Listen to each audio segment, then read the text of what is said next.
Hi everyone, today I'm going to show you how to bind a quilt using decorative stitches.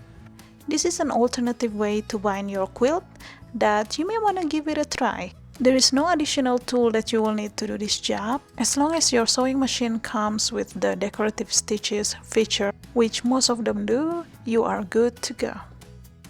To start with, sew your binding strip onto the finished quilt with 3/8 of an inch of seam allowance.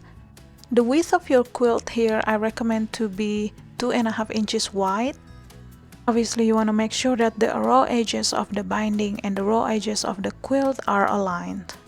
And once you've got to the corner here, you want to stop about 3/8 of an inch away from the edge, and then you want to raise your presser foot, pivot your fabric at 45 degrees angle, just like so. Then you want to continue sewing all the way to the edge.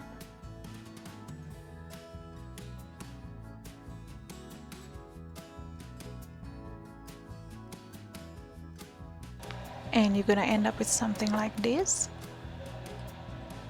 Then you want to fold your strip up, forming a 45 degrees angle fold line, and then back down, just like so. And obviously you're gonna still make sure that the raw edges of your binding and the raw edges of your quilt are aligned. Then you want to continue on sewing again with 3/8 of an inch of seam allowance, and you also want to start 3/8 of an inch away from the top. So you want to do the same with all of the four corners of the quilt.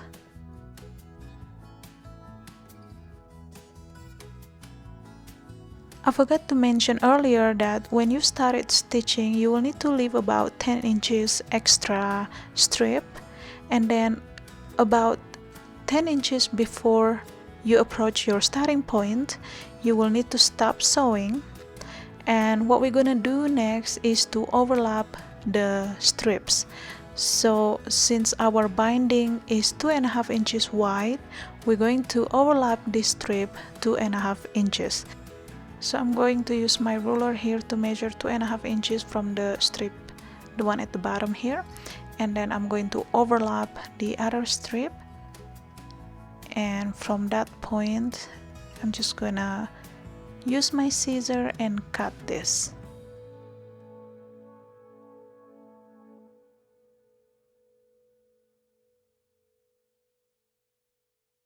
Now you want to turn your binding piece around and open that fold line, alright, just like so.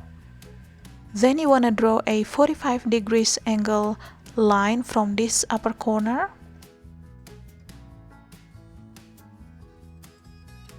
So you want to lay your ruler at the 45 degrees angle, just like so, and then go ahead and draw a straight line on that angle. Now turn your other binding piece around as well, just like so. Open that up. Let me show you one more time. So it looks like it's twisted, alright, just like so. Now you want to take the other one, the one with the mark. Then you want to cross these strips right side together, so the right side is touching each other, and then take a pin and pin that on the top corner.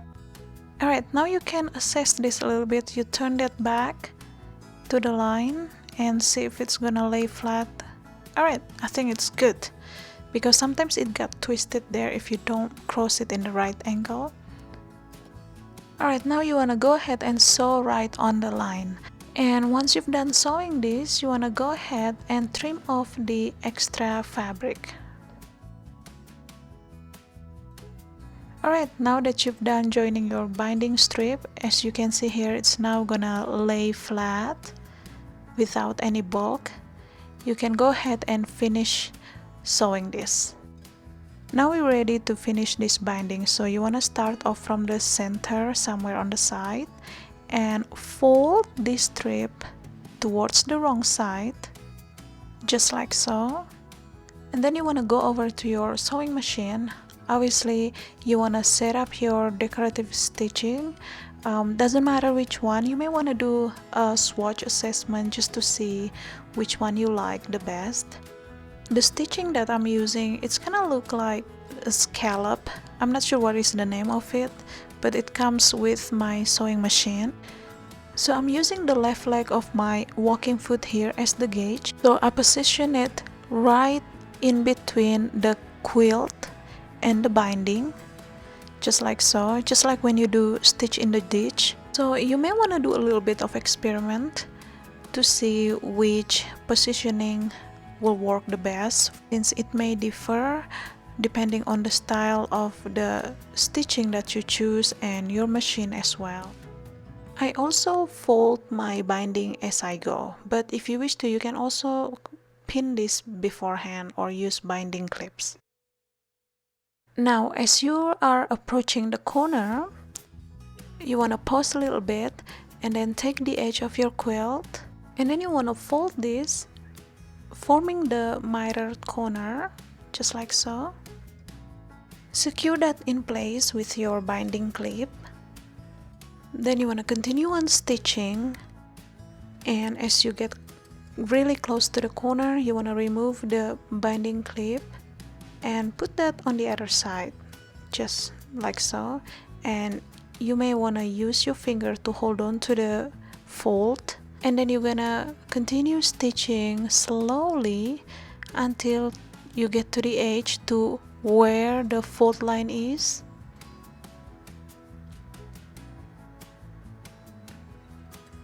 Then you want to stop there. Then pivot your fabric, just like so. So if my camera is kinda shaky, it's because I'm moving this as I'm pivoting the fabric, because it's sitting right on top of the quilt, so apologize for that. Alright, so once you've pivoted your fabric, now go ahead and continue stitching. So you want to do the same thing to all four corners of your quilt, and that's pretty much it, guys. So I think this is my favorite method of binding quilt. It is so simple, yet the result is just as lovely. And that's all I have for you today, guys. I hope you find this tutorial helpful in any way. Leave me a comment down below if you have any question. Thumbs up if you like this tutorial, and I shall see you next time with another sewing video. Goodbye.